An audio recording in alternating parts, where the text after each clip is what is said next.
मेरा ये केस 2 साल पहले से 1.5 से 2 साल से चल रहा है। 17 अगस्त को 2022 को सीबीआई की पहली केस फाइल हुआ था और 22 अगस्त 2022 को पीसीआर फाइल हुई थी ईडी में। मुझे गिरफ्तार किया गया है। ना तो किसी कोर्ट ने मुझे दोषी करार दिया है, ना मेरे ऊपर कोई मुकदमा चला है, ना मेरे ऊपर कोई आरोप तय हुए हैं, ना मेरे ऊपर कोई आरोप नहीं है। अभी तक इस केस में सीबीआई 31,000 पेज फाइल कर चुकी है कोर्ट में और 294 विटनेसेस को एग्जामिन कर चुकी है। ईडी लगभग 162 विटनेसेस को एग्जामिन कर चुकी है और 25,000 पेजेस फाइल कर चुकी है। इन सारे विटनेसेस और सारे कागजों को मिला के मुझे क्यों गिरफ्तार किया गया है? मेरा नाम सीधे सीधे 4 स्टेटमेंट्स में आता है, वो मैं आपके सामने रखने की इजाजत चाह रहा हूँ। तो मेरा चार्ज क्या आता है? पहला, सी अरविंद मनीष सिसोदिया जी के सेक्रेटरी थे। उन्होंने ये कहा है, स्टेटमेंट दिया है कि एक दिन मेरे घर में मेरी मौजूदगी में मनीष सिसोदिया जी ने उनको कुछ एक्साइज के डॉक्यूमेंट्स हैंड ओवर किए। That's it madam. उन्होंने ये नहीं कहा कि मेरी मौजूदगी में कोई पैसे दिए, कोई ऐसा कोई आरोप नहीं है। मेरी मौजूदगी में सी अरविंद को मनीष सिसोदिया जी ने एक्साइज के कुछ डॉक्यूमेंट्स। मैडम, मेरे घर पे ढेरों एमएलए आते हैं, ढेरों मंत्री आते हैं, ढेरों डिग्निटरीज आते हैं, अपने अपने सेक्रेटरी लेते हैं, वो आपस में खुसर भी करते रहते हैं, आपस में डॉक्यूमेंट्स भी एक्सचेंज। मुझे क्या पता कि कौन किसको क्या दे। Is this a sufficient reason to arrest the sitting chief minister? क्या ये स्टेटमेंट एक सिटिंग चीफ मिनिस्टर को अरेस्ट करने के लिए पर्याप्त है? नंबर 1। नंबर दूसरा स्टेटमेंट, एमएसआर मगुंटा श्रीनिवास रेड्डी, ये मेंबर ऑफ पार्लियामेंट थे, जगन रेड्डी की पार्टी से। एमएसआर एक दिन 16 मार्च 2021 को 4:30 बजे मेरे दफ्तर आते हैं। उससे 10 दिन पहले उन्होंने मेरे ऑफिस में चिट्ठी ईमेल भेजी कि मैं एमपी हूँ, मुख्यमंत्री से मेरे ऑफिस वालों ने उसको 10 दिन बाद का टाइम दे दिया। वो मेरे पास मिलने के लिए आते हैं 4:30 बजे। मैं किसी वजह से जल्दी में था, आके वो मुझे कहते हैं कि मुझे दिल्ली में अपना फैमिली चैरिटेबल ट्रस्ट खोलना है, उसके लिए जमीन चाहिए। मैंने उनको कहा कि जमीन हमारे अंडर में नहीं आती, एलजी साहब के अंडर में आती है, आप मुझे चिट्ठी दे दीजिए, मैं एलजी साहब को फॉरवर्ड कर दूंगा एंड दैट्स इट। सो ये हुआ 16 सितंबर 2022 को उनके घर पे रेड होती है। उनसे पूछा जाता है कि क्या आप केजरीवाल जी से मिले? वो कहते हैं कि हाँ मैं मिला और मैं केजरीवाल जी से अपने फैमिली ट्रस्ट की जमीन मांगने गया था। ये 16 सितंबर 2022 को सेक्शन 17 का स्टेटमेंट है। ED is not happy with this statement. 5 महीने के बाद उनके बेटे को 10 फरवरी को गिरफ्तार कर लिया जाता है।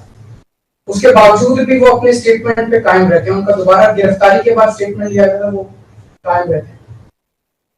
5 महीने जब उनका बेटा गिरफ्तार रहता है तो बात टूट जाता है। 16 जुलाई को बदल लेते हैं। उसके बाद वो 16 जुलाई को वो अपना स्टेटमेंट बदल लेते हैं। 18 जुलाई को उनका बेटा छूट जाता है।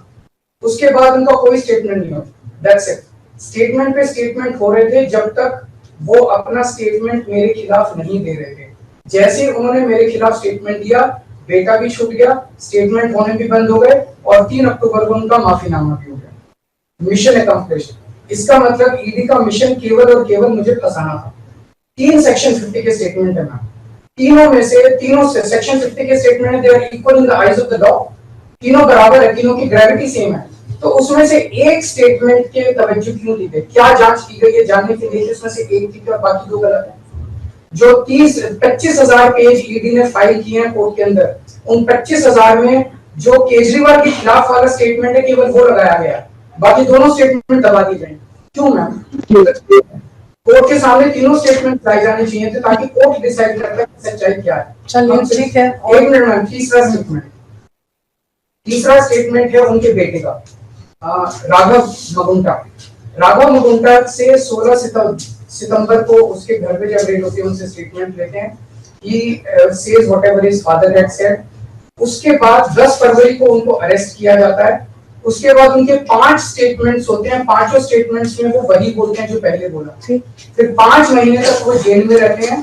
उसके बाद जब 16 जुलाई को उनके पिताजी स्टेटमेंट बदलते हैं तो 18 जुलाई को उनको छोड़ दिया जाता है। तो 7 स्टेटमेंट्स उनके हुए, 6 में वो मेरे खिलाफ नहीं बोलते, 7वें में जैसे ही मेरे खिलाफ स्टेटमेंट देते हैं उनका उसके बाद कोई स्टेटमेंट नहीं होता, उनको जेल कर दिया जाता है, उन्हें माफीनामा दे दिया जाता है। तो जो 6 स्टेटमेंट्स हैं ये रिकॉर्ड पे नहीं लाए जाते। चौथा है शरद रेड्डी। शरद रेड्डी के केस में 16 सितंबर को उसको अरेस्ट किया गया, 16 सितंबर को उसने रेड हुई, उसने मेरे खिलाफ कुछ नहीं बोला। 9 नवंबर को उसका स्टेटमेंट लिया, उसने कुछ नहीं बोला। 10 नवंबर को उसकी अरेस्ट हुई, उसके बाद उसके 9 स्टेटमेंट्स होते हैं मैम, 9 स्टेटमेंट्स वो मेरे खिलाफ नहीं बोलता। उसके बाद 6 महीने उसको अरेस्ट करने के बाद 25 अप्रैल को वो टूट जाता है और वो केवल इतना कहता है कि मैं विजय नायर के साथ मिलने सीएम साहब के पास गया था, सीएम साहब जल्दी में थे, सीएम साहब ने कहा कि विजय के टच में रहो, विजय अच्छा लड़का है। मैं केवल ये जानना चाहता हूं कि क्या ये 4 स्टेटमेंट्स एक सिटिंग चीफ मिनिस्टर को अरेस्ट करने के लिए मैम 2 मिनट दे दीजिए कि ये पर्याप्त है?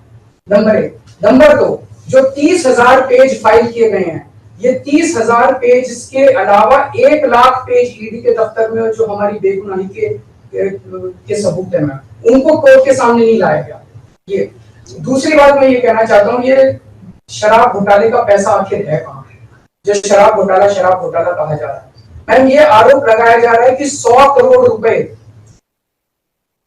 किसी साउथ लॉबी ने शराब की हमने पॉलिसी बनाने के लिए, हाँ जी आदमी पार्टी मैम, ये जस्टिस संजीव खन्ना का ऑर्डर है मैम, जस्टिस संजीव खन्ना का order ma'am, page 22 para 12. The assertion in the complaint filed by DOE that kickback of rupees 100 crore was actually paid by Liquor Group is a matter of debate. Sanjeev Khanna कह रहे हैं, इसका मतलब ये साबित नहीं हुआ, इसका मतलब ये विवादास्पद है, इसका मतलब ये संदेहास्पद है, इसका मतलब इसके लिए सबूत नहीं है। तो जो 100 करोड़ रुपए ये कह रहे हैं कि हम लोगों ने रिश्वत ली, वो रिश्वत तो संदेहास्पद है, उसमें तो सबूत ही नहीं है। लेकिन असली शराब घोटाला क्या है? असली शराब घोटाला शुरू होता है ईडी की जांच के बाद। जब ईडी की जांच शुरू हो जाती है, ईडी की जांच के 2 मकसद हैं।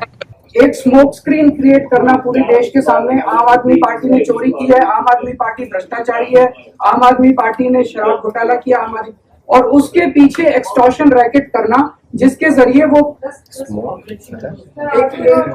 एक्सटॉर्शन रैकेट करना जिसके जरिए वो पैसे इकट्ठे कर रही है। मैं आपको सबूत दे रहा हूँ।